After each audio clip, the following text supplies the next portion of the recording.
should probably keep moving forward.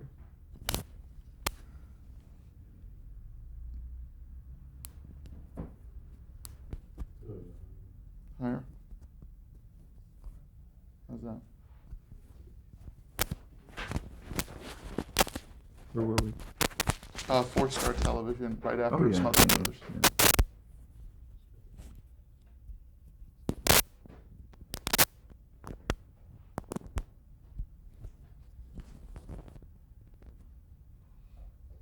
I'll tell you what, though, we won't have to talk about Ace of the Mounties or I Married a Bear. Okay? Okay. Is that a... Okay, we left off, you were just exiting your Smothers Brothers experience with Chris Hayward. Well, actually, I got a little ahead of myself because after the pilot, 4-Star was so thrilled with us, Chris and I, because we had taken an idea that they hadn't been able to fly with and made it happen, made the Smothers Brothers agree to do it, and then got, good reaction to it. They put us under contract. And we were under contract to 4-Star for 2 years. 4-Star was an incredible company. It had been founded by Dick Powell, the great movie actor and director and producer, and Charles Boyer and David Niven. So here were these two almost, tyro writers just getting started with an office across the hallway from Boyer and Niven, which for us was, as an old movie buff, I was out of my mind. I was so thrilled, to be able to say hello to David Niven in the morning and say hello to Charles Boyer, who would come through, very quiet, without his toupee, and it was just a wonderful experience. And Powell died just prior to our going to work there, and the company was headed up by an advertising guy named Tom McDermott, very nice guy, but they ran this place like a movie studio. That's what they were used to, and that's what we're going to get. They had houseboys, guys coming around with white little mess jackets and offering you lunch and dinner and drinks and hors d'oeuvres and all this kind of. It was just amazing. Quite an experience. Just prior to, while we were in the middle of the pilot and before we got hired by 4-Star, Chris and I came up with what turned out to be the worst idea for a series in the history of the world. It was My Mother the Car.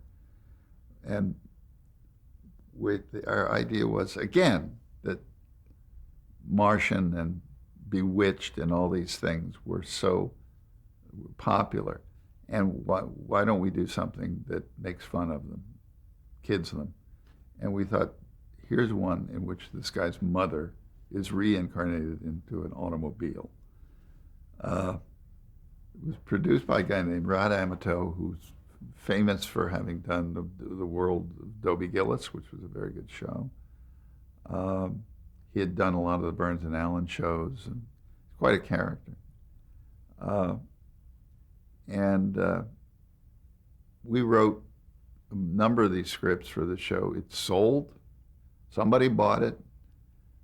Somebody must have thought it was funny, but boy, the critics sure didn't. And it was. I probably have spent the rest of my life living that show down. We really, I promise you, meant for it to be a satire, and it came out to be the worst of all the shows we thought we were satirizing. So what happened between the conceptualization and the execution that you felt took it the wrong way? It became too cute. It became too much a thing about a family and domestic issues, that kind of stuff.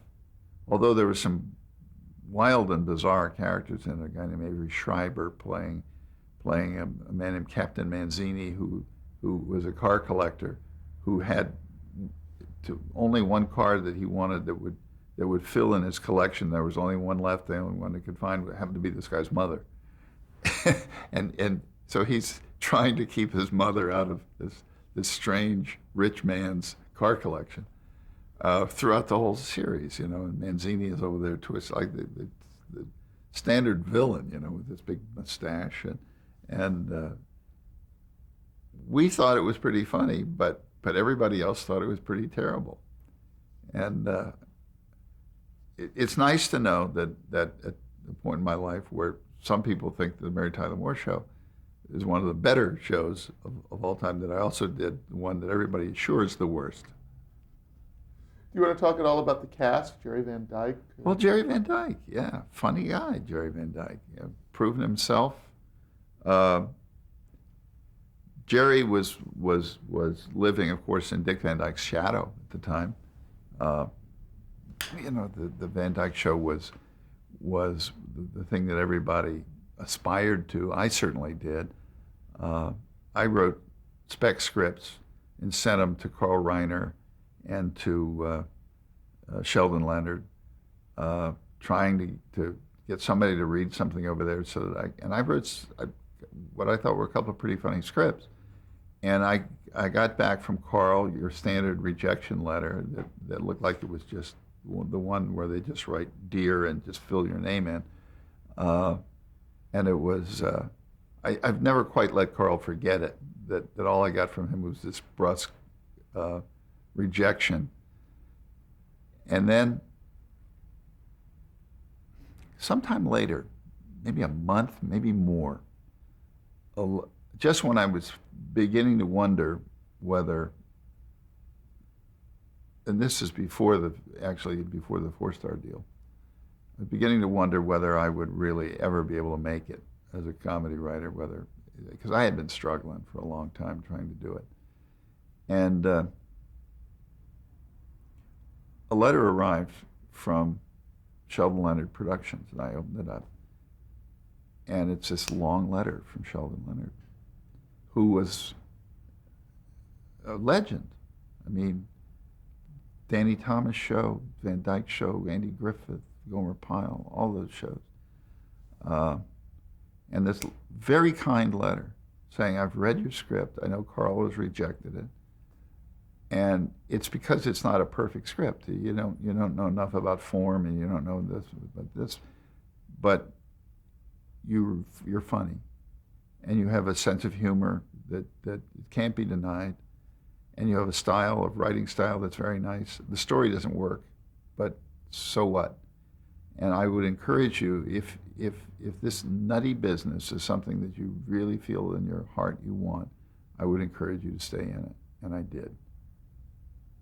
And when I talk about people, I guess I should mention Sheldon Leonard too, about the people who were very important influences in my life, because without that, I might have just turned my back on it and said, okay, back to cartoons or something else. But Sheldon's kindness in taking so much time to write to me and tell me what he thought of in detail about my script really gave me the encouragement to keep going. That's really uncommon. Yeah. Did you have a chance to follow up with him ever? I met Sheldon several years later when a friend of mine, an actress friend of my wife's and I, was doing a series for him in London. And she lived in Santa Monica here when she wasn't in London, and she invited Sheldon and his wife, Frankie, over for dinner and invited us at the same time. So I got to tell Sheldon what he had done for me. And he didn't remember any of it.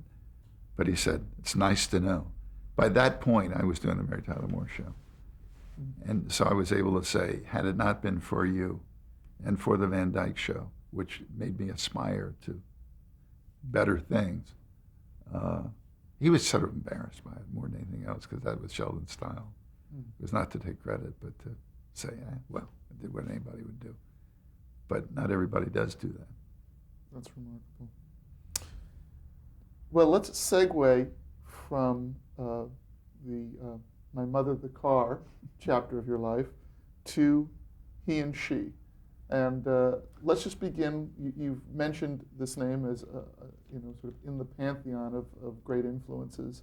Talk about how you came to work with Leonard Stern. Well,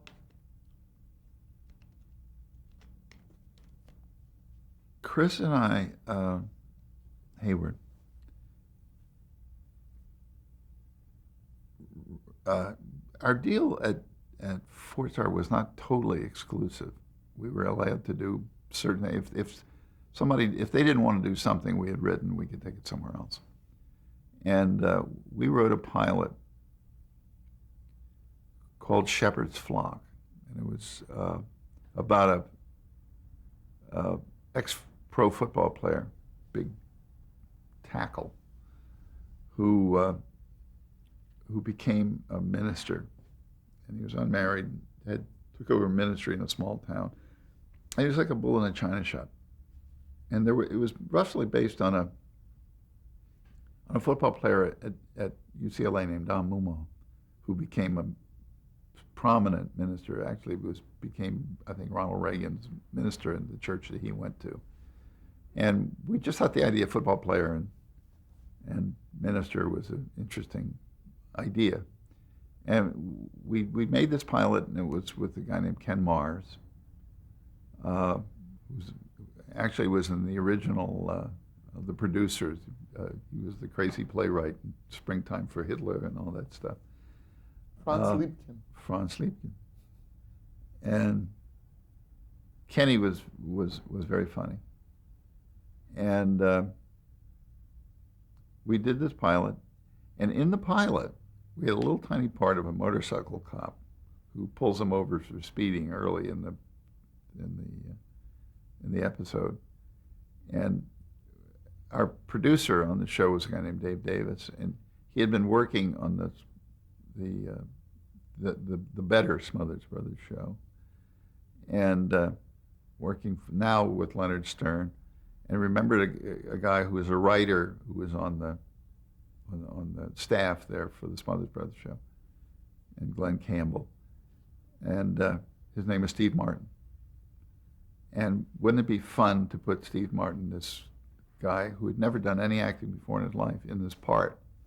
And so Steve Martin is in this obscure pilot playing a helmeted motorcycle cop. I mean, where could be further from Steve Martin than that? I don't know. But anyhow, it was the best I could say for the show is it was cute. And that, to me, is the sort of the sting of death, anyway, that something is cute. It's got to be hilarious, not cute. Anyway, it didn't work. Leonard Stern, who was then one of three partners in Four Star Television, which included himself, David Susskind, and Dan Melnick, had a company called Talent Associates.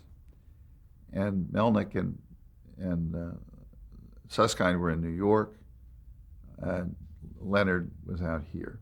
Leonard was a great producer and a great comedy writer, starting as far back as The Honeymooners, and having done a lot of great shows. And he was at the time doing Get Smart. He was the producer of Get Smart, which was done for Talent Associates. And he saw this pilot. And he had written, he and another comedy writer named Arnie Sultan had done a pilot called He and She, with Dick Benjamin and Paul Prentice, that Ken Mars happened to get a part in after it didn't work as a pilot for us. Kenny Mars was in this, so I guess for some reason Leonard had seen this show and had seen enough in it that he called our agent and got us to come in, and he said, I'd like you guys to see this pilot I've done, He and She, and if you like it, I'll offer you a job. And that was that, and we loved it. It was a very funny pilot. Paul, one of the sad things is that Paula's career ended when she was really in her early 30s, and I'm not sure why. She a little troubled, had her problems from time to time. And Dick was very funny. Had starred on Broadway in the Star Spangled Girl and a lot of things, and Paula had made a lot of movies, Where the Boys Are and What's New Pussycat, things like that. But real life husband and wife. And real life husband and wife. And a very funny show, very sophisticated and funny show, more on the lines of the Van Dyke Show. Except there was a wife who was a bit of the wild, crazy person, and Dick was. I guess Burns and Allan is not a bad analogy, where the wife who the husband can sometimes not quite track on what she's saying, but it was. She was beautiful and funny and would have the most unexpectedly funny readings of stuff where you had never heard it, but it was twice as funny as you had written it, How far we have to go? This is just the questions. This is research. All right, so you were talking about sort of the dynamic between Richard Benjamin and Paula Prentice on Right. He and She. And Well, it was a hilarious pilot. It was really funny. And so the two of them was Ken Mars. Ken Mars, Hamilton Camp, who was out of Second City in Chicago, Story Theater, Second City, and the late great Jack Cassidy. Jack, who is this enormous Broadway musical star, playing a character. Dick was a cartoonist, Dick the character. And he was a cartoonist, and he drew a comic strip called Jetman. And Jetman had been turned into a television series. And Jack Cassidy played Oscar North, the actor playing the television version of Dick's creation, who was the biggest ego in the history of the world, and very, very funny. And it was this strange amalgam of Ken Mars playing a fireman who they lived in Manhattan, and as you know, in the brownstones in there'll be a firehouse in the middle of these brownstones, and there was a firehouse there, and the windows from their place looked out in this little short area between the firehouse and into the window of the firehouse, and Ken befriended them. The character Kenny was playing, name of which I have now forgotten, befriended them and used to hop across from one window to the other, and come in and hang out with Dick while he was drawing, or Paula while she was doing whatever she did.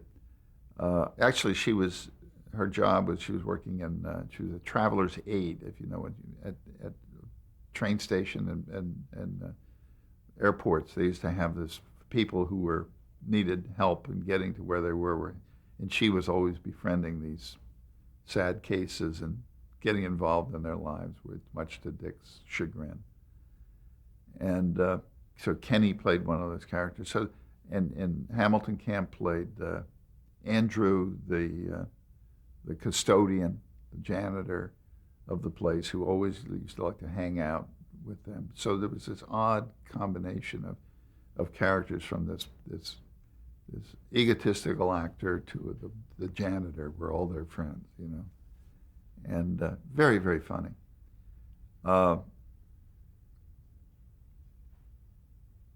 I'm not sure what Leonard had seen in the Shepherd's Flock pilot that we had written that he liked as much as he did, but I'll always be grateful for him to have done that, because I think that working on that show really changed my way of thinking about comedy. Because up to then we had done this sort of goofy stuff, satirical, just goofball stuff. And this was a show that was, although it was fairly broad in places, it was really about a married couple. And it was about he and she. It was about the battle of the sexes, and it was very, very well written.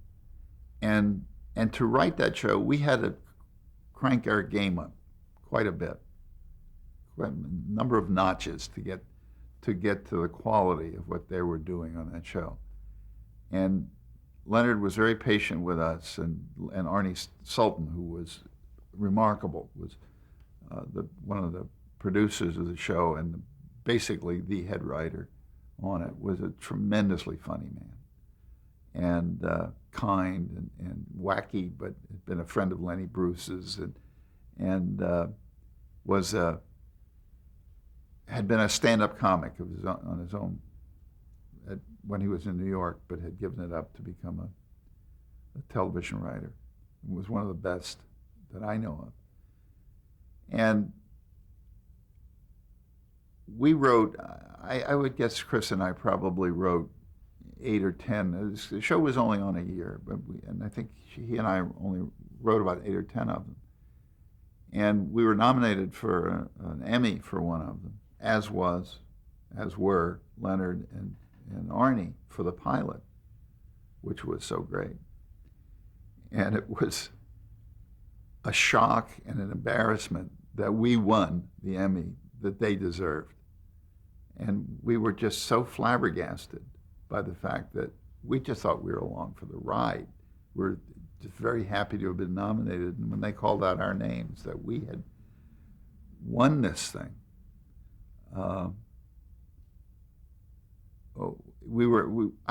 my first reaction was one of complete embarrassment, because I'm sitting here looking. In those days, the Emmys were held like the Golden Globes are now, around tables. So you got to look across and see the look on Gloria Stern's face when Leonard didn't win and Chris and I did, and when Arnie didn't win, and they were very gracious about it, but we were humiliated by it. It just seemed like completely unfair to us.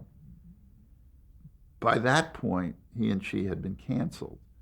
It was not getting particularly good ratings. It was not put in a time slot that was conducive to people watching it. The flow from the show ahead of it was not quite right, and I've forgotten what the show was now that was ahead of it, but it was doing better than he and she. It may have been something like the Beverly Hillbillies or something, which was totally incomprehensible why they would put a show that was sophisticated against a show that was not. And it was just a different time period in CBS's, I think, schedule. Yeah. Almost ahead of its time. It was very much ahead of its time.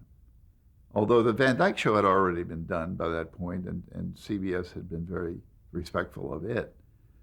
It had almost been canceled. I don't know if you knew this, but that it was canceled at the end of its first year, and Sheldon Leonard went back to Cincinnati or wherever the Procter & Gamble was, who was the sponsor of it, and begged for them to pick it up for another year, and they did, and it became a classic. So he and she may have become one of those classics too, except it never got that second year. I believe Mike Dan actually referred to it as the best show he ever canceled. Possibly. It would sound like Mike Dan to do that. One memorable thing that happened that night, we were sitting at the table, and Don Adams, because he had been nominated, had won for Get Smart, which was also produced by, as I said, by Talent Associates. We had gotten our Emmys, and we were sitting there with our Emmys on the table, and Don wins his Emmy and comes back and sits down, and in true Maxwell Smart fashion, sits down and impales himself on the wings of the Emmy so that he's bleeding from the neck. It looks like a vampire has just gotten him in the neck, and there's these trickles of blood going down. And I remember just everybody howling at this. That it was just like a perfect Get Smart moment, you know. And Leonard said to Don, well, so the guys sitting there with those two, they're going to be two of your new writers for next year. He decided on the spur of the moment that we were going to write Get Smart, which we did. We went on to Get Smart from there. and that was a fun experience because although it was a return to really kind of broad stuff, it was also very satirical, as you may well remember, and extremely funny. I mean, Mel Brooks and Buck Henry. What gets funnier than that? Although Mel was never around by that point, it was Buck was around a bit, and now Arnie Sultan switched over from he and she to become the producer of Get Smart. So Chris and I went to work on that with Leonard and Chris, and that was really a fun show to do. One last name from your he and she days that I wanted to throw out because it'll probably come back up as we head towards Mary Tyler Moore, and that's one of the directors, Jay Sandrich. Yeah, Jay Sandrich was working at Talent Associates when we got there, and he had actually produced, I didn't know this till later, he had produced, I think, the second year of Get Smart. Maybe even the first year of Get Smart. He'd been one of the producers. And he really wanted to direct and started to direct, had actually worked for Sheldon Leonard too. I mean, these things all tie together. And Jay was just getting his, on his feet as a director. And although Leonard Stern had directed the pilot of He and She, Jay Sandrich became the director of choice for the rest of the series that lasted about, I think, 22, 24 episodes. And this was your first time? My first time meeting Jay, who became a very big part of my life, my professional life after that. Does that feel like a good place to take a break?